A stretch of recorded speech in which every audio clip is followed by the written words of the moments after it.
নান্দেল চৌরাস্তায় অগ্নিকাণ্ডে ৮টি দোকান পুড়ে ছাই, ১৫ লাখ টাকার ক্ষয়ক্ষতি। ময়মনসিংহের নান্দেল উপজেলার অন্যতম বাণিজ্যিক এলাকা নান্দেল চৌরাস্তায় অগ্নিকাণ্ডে ফল ব্যবসায়ীর ৮টি দোকান পুড়ে ছাই হয়ে গেছে। বুধবার ভোররাতে কোনো এক সময় অনাকাঙ্ক্ষিত এই অগ্নিকাণ্ডে ৮ জন ব্যবসায়ী স্বপ্ন পুড়ে ছায়ের সাথে মিশে গেছে। স্থানীয়দের ধারণা, বিদ্যুতের শর্ট সার্কিট থেকে অগ্নিকাণ্ডের সূত্রপাত ঘটে। খবর পেয়ে নান্দেল fire service and civil defence স্টেশনের 2টি ইউনিট ঘটনাস্থলে পৌঁছে আগুন নিয়ন্ত্রণে আনার ফলে পার্শ্ববর্তী দোকানগুলো বেঁচে গেলেও ৮ জন ফল ব্যবসায়ী সকল ফলমূল, নগদ টাকা পয়সা ও আসবাবপত্র পুড়ে ছাই হয়ে গেছে। এতে ব্যবসায়ীদের প্রায় 14 থেকে 15 লাখ টাকার ক্ষয়ক্ষতি সাধিত হয়েছে। বুধবার সকালে নান্দেল উপজেলা বিএনপি যুগ্ম আহ্বায়ক জিয়াউল হক ভূঁইয়া রাজু ও উপজেলা জিয়া সৈনিক দলের সাধারণ সম্পাদক রাসেল আহমেদ রুবেল ঘটনাস্থল পরিদর্শন করেন এবং ক্ষতিগ্রস্ত ব্যবসায়ীদের সান্ত্বনা প্রদান করেন। ব্যবসার একমাত্র সহায় সম্বল হারিয়ে পরিবার পরিজন নিয়ে দিশাহারা হয়ে পড়েছে ক্ষতিগ্রস্ত ফল ব্যবসায়ীগণ। ক্ষতিগ্রস্ত ব্যবসায়ীরা জানান, হঠাৎ করে আগুন লেগে যাওয়ায় আমাদের ভাগ্য পড়েছে। এখন কি করে ব্যবসা পরিচালনা করব এবং দাঁড় দেনা মেটাবো, আর কীভাবে বা সংসারে হাল ধরবো। আমরা সরকারের একটু সহযোগিতা চাই। এ সময় বিএনপি নেতা জিয়াউল হক ভূঁইয়া রাজু জানান, ব্যবসায়ীদের এই ক্ষতি কিছুটা কাটিয়ে উঠতে নান্দেল আসনের সংসদ সদস্য ও তথ্য প্রতিমন্ত্রী এসআর খান চৌধুরী সহ প্রশাসনের জরুরি হস্তক্ষেপ কামনা করেন। দোকান পড়ছে মোট 8টা, প্রায় 3টার দিকে ঘটনা। আমরা রাত্রে আইসা দেখি অবস্থা, আগুন জ্বলতেছে। ফায়ার সার্ভিস আইনি হইল।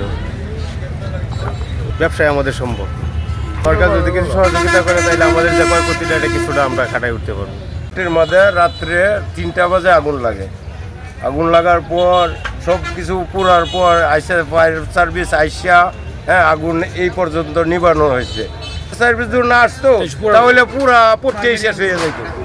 অন সরকারে সহযোগিতা করে তাহলে আমরা চলে বিলিয়ে খাইতে পারবো। কটা দোকানে গেছি, তারপর মনে করেন যে ঘুমাইছি, ঘুমানোর পরে শুনি আমার দোকানে আগুন লাগছে। আর এটার পাশাপাশি আমি আর কিছু করি না। এমন আর কিভাবে শোধ করবো? সরকার যদি কিছু সহযোগিতা করে তাহলে উপকার হয়। রাত্রে যখন 3টা আনুমানিক বাজে তখন বাড়ির চৌরাস্তা থেকে একটা ফোন আসছে যে আগুন লাগছে। তখন আমরা সবাই এসে দেখি ফায়ার সার্ভিস আসছে, অনেকে আসছে। অনেক আগুন উপরে উঠছে, অনেক সব ক্যাটগুলো জ্বলিয়া অনেক বড় হয়ে গেছে আগুন। তখন নিবাইতে গিয়ে ফায়ার সার্ভিস 2টা ইউনিট আসছে, ওরা কাজ করছে, আমরা সার্বিক সহায়তা করছি। তবে যেটুকু দেখলাম অনেক মোটামুটি ক্ষতিগ্রস্ত। কিন্তু গরিব মানুষ, এখন তো কেউ আর বড় লোক আসে না, এসে ব্যবসা করে না। কিন্তু ঘটনা একটা আগুন লেগে গেছে, হয়তো ক্ষতিগ্রস্ত হয়েছে। 8-10টা দোকান পড়ছে। এরা গরিব মানুষ দিনবাদ করে এই দোকান দিয়া। দোকান যেহেতু ক্ষতিগ্রস্ত হয়েছে, আমি এদেরকে সান্ত্বনা দিতেছি এই মর্মে, যে আমরা এটা উপজেলা হস্তক্ষেপ করবো, ব্যক্তিবন্ধুরা বলবো। আমার নেতা তথ্য সম্প্রচার প্রতিমন্ত্রী জননেতা এসআর খান চৌধুরী, উনি মানবিক লোক, ওনার হস্তক্ষেপে আমরা কামনা করি। উনি যেন এই সাধারণ ব্যবসায়ীদের একটা ব্যবস্থা উনি সুন্দরভাবে একটা ফয়সালা দেয়।